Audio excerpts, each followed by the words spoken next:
अब आगे। आस्था ने फिर मुस्कुराते हुए वही जवाब चिपका दिया जो सम्राट सुनना चाहता था। सर, आपने हमें इनवाइट किया है तो यह हमारे लिए ऑनर की बात है। हम सब आपके घर डिनर के लिए जरूर आएंगे। इतना बोलकर आस्था ने मुस्कुराते हुए थोड़ी देर और इधर उधर की बातें की और फिर सम्राट से विदा लेकर वह सबके साथ वहां से निकल गई। बाहर निकलते ही सभी लड़कियां एकदम से गहरी गहरी और लंबी लंबी सुकून की सांसें लेने लगी थीं। फिर सभी लड़कियों ने मिलकर फैसला किया कि उन्हें सबसे पहले यहाँ से घर के लिए निकलना चाहिए और सिंघानिया मेंशन पहुंचने से पहले ही वह सब लोग सीधे रघुवंशी मेंशन जाएंगी और वहीं जाकर वह सबसे पहले अपने कपड़े और हुलिया वगैरह चेंज कर लेंगी।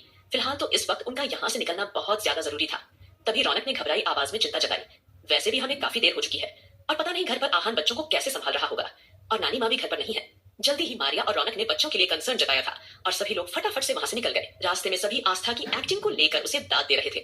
सम्राट के बारे में सोचकर आस्था ने गुस्से से अपने होंठ भींच लिए और नफरत भरी आवाज में बोली, देखा तुम सबने, उसने पहली मुलाकात में ही हमें अपने डार्क विला में बुला लिया है। अब देखना हम डार्क विला जाकर उस ब्लैक डेविल किंग का क्या हाल करेंगे। आस्था की आवाज में उस समय गुस्से के साथ साथ दर्द भी झलक रहा था। तभी एंजल एकदम से बोली, वैसे आस्था, मानना पड़ेगा तुमने अपने एक्सप्रेशन को काफी अच्छे तरीके से काबू में रखा था, रियली। वरना मुझे तो बहुत डर लग रहा था कहीं तुम उस ब्लैक डेविल को उल्टा सीधा ना कह दो। अब ऐसे ही हंसी मजाक करते हुए वो सब बिना देरी किए वहां से निकल गए थे। वहीं दूसरी ओर मेंशन में सब लड़कियों के जाने के बाद टाइगर और आहान दोनों ही एक साथ हॉल में अपने अपने बच्चों को लेकर बैठे हुए थे। इतना ही नहीं, दादाजी अभिमान जी और वसुंधरा ये सब भी अंश के साथ वहां मौजूद थे। क्योंकि आस्था ने बहुत ही कम शब्दों में दादाजी को बता दिया था कि वो किसी इंपॉर्टेंट काम से बाहर जा रही है, तब तक उन्हें बच्चों का ध्यान रखना होगा। अब तक बच्चों को संभालते हुए टाइगर और आहान दोनों की ही हालत खराब हो गई थी, क्योंकि बच्चों को कब भूख लग रही थी और कब उन्हें सुसु पॉटी आ रही थी इसका उन्हें कोई अंदाजा नहीं था। टाइगर अपने बेटे का डायपर बदलने की कोशिश कर रहा था, लेकिन यह सब करते हुए उसे बड़ा ही अजीब लग रहा था। वो सोच रहा था कि वह इस तरीके से भला बच्चे का डायपर कैसे चेंज कर सकता है। तभी अचानक आहान की नजर टाइगर पर पड़ी तो उसने फट से पूछा, अरे टाइगर भैया, आपको क्या हो गया? आपके हाथ रुक क्यों गया? बच्चे का डायपर क्यों नहीं बदल रहे? अगर उसके सुसु से उसके कपड़े गीले हो गए तो उसे ठंड लग सकती है। नानी माँ ने मुझे समझाया था, आप एक काम कीजिए, जिस तरह से मैं अपनी प्रिंसेस को डायपर पहनाऊंगा आप भी उसी तरीके से डेविड को डायपर पहनाइए। रुकिए, ये देखिए। ये बोलकर आहान टाइगर को गाइड करने लगा था कि उसे किस तरीके से अपने बच्चे को डायपर पहनाना है। वहीं जैसे ही टाइगर ने आहान के मुंह से अपने बच्चे का नाम डेविड सुना तो उसे ऐसा लगा जैसे उसके दिल पर किसी ने चाकू से वार किया हो। लेकिन वक्त की नजाकत को समझते हुए वो अपने बच्चे को डायपर पहनाने की कोशिश करने लगा था, मगर कहीं ना कहीं टाइगर के मन में डेविड नाम को लेकर बेहद नफरत और गुस्सा भरा हुआ था। वो इसके रिगार्डिंग मारिया से बात करना चाहता था, लेकिन मारिया ने अब तक उससे इस बारे में सीधे सीधे कोई बात नहीं की थी। उसे समझ नहीं आ रहा था आखिरकार उसकी बीवी उसकी किस बात पर नाराज होकर इतना बड़ा फैसला ले सकती है। कहीं ना कहीं टाइगर अपने दिल दिमाग की कशमकश में उलझा हुआ था। तभी वसुंधरा जी बच्चों के लिए फीडर बनाकर ले आई थी और उन्होंने तीनों बच्चों को फीडर से फीड करना शुरू कर दिया था। वहीं आहान भी तिरछी नजरों से वसुंधरा जी को इस तरह से बच्चों की देखभाल करते हुए देख रहा था और मन ही मन सोच रहा था कि ये औरत इतनी भी बुरी नहीं है जितनी कि मैं इसे समझता था। शायद इसमें थोड़ी बहुत तो इंसानियत बाकी है। आहान ने खुद को समझाया कि उसको इसके बारे में सोचना बंद कर देना चाहिए, इसलिए वह बेटी के साथ खेलने लगा। वहीं दूसरी ओर अब संजना को जैसे ही वसुंधरा वीर की खबर मिली तो उसे इस बात का पता चला कि वसुंधरा और वीर अब पूरी तरह से अरमान के साथ रहने लगे हैं, जिसे जानकर उसने मन ही मन कसम खा ली थी कि चाहे कुछ भी क्यों न करना पड़े वह वसुंधरा और वीर को अच्छा खासा सबक सिखाकर रहेगी और उन्हें उनकी औकात याद दिलाकर रहेगी। क्योंकि अगर वसुंधरा अरमान को आस्था पर अटैक करने वाले प्लान के बारे में नहीं बताती तो अरमान को संजना के इरादों के बारे में बिल्कुल भी पता नहीं चलता। यह सब सोचते हुए संजना वसुंधरा को मन ही मन कोसने लगती है। नहीं, मैं उन्हें इतनी आसानी से नहीं छोड़ सकती। आखिरकार उस वसुंधरा की हिम्मत कैसे हुई इस तरीके से मुझे धोखा देकर मेरा पर्दा फाश करने की। संजना को ऐसा लग रहा था जैसे उसकी जिंदगी से उसका कोई बहुत बड़ा मकसद छीन लिया गया हो।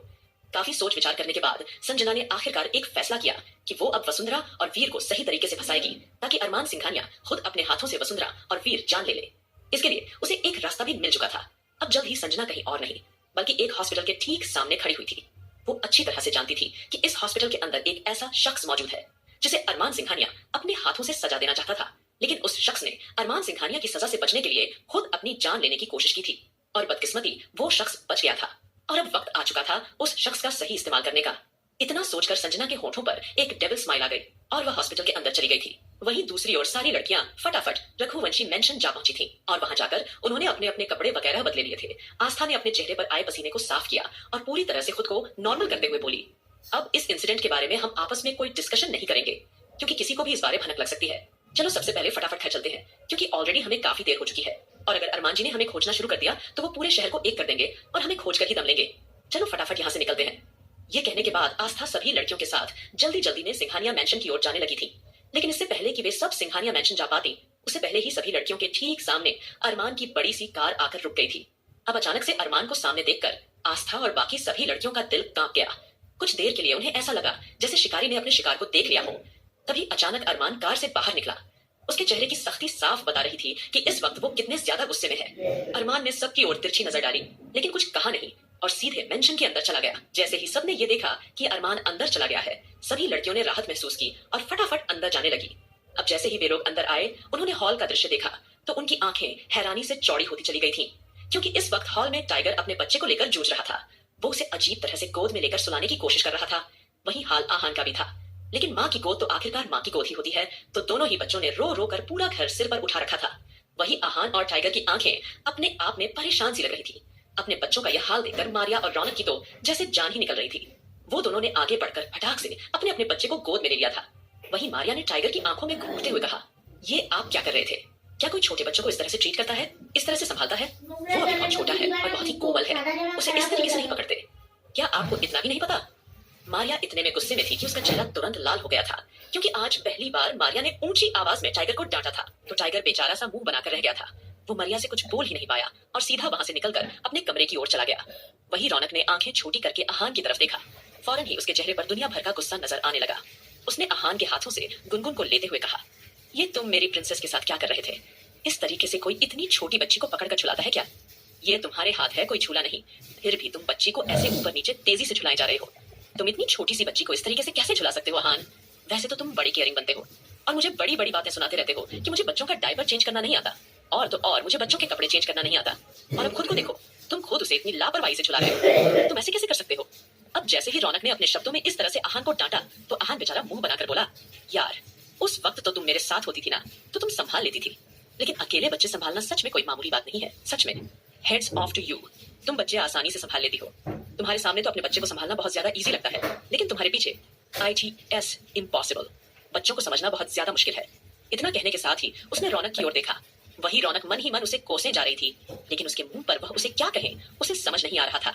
लेकिन तुरंत ही राधिका और वंशिका ने रौनक को जाकर दोनों तरफ से पकड़ लिया और बोली, शांत हो जाओ रौनक, शांत हो जाओ यार।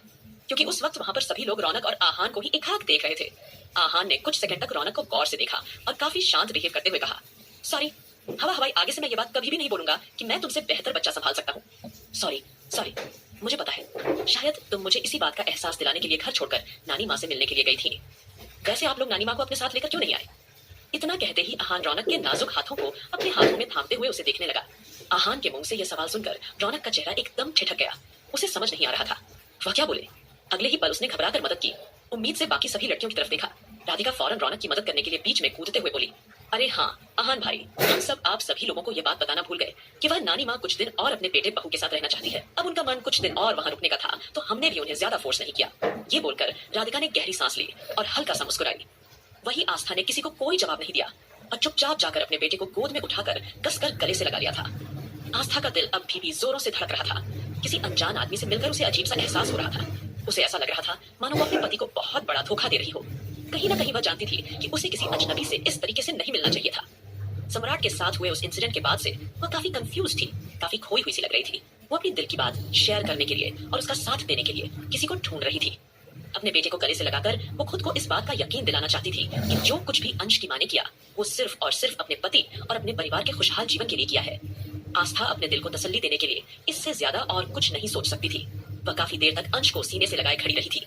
वही अंश अपने नाजुक हाथों से कभी अपनी मम्मा के गालों को छू रहा था, तो कभी उसके बालों को सहला रहा था और कभी वो अपनी तोतली सी आवाज में बड़बड़ा रहा था। उसे ऐसी हरकत करते देख आस्था के चेहरे पर एक मीठी सी मुस्कुराहट आ गई थी और अगले ही पल उसे भी अपना दिल हल्का फुल्का सा महसूस हुआ था। आगे क्या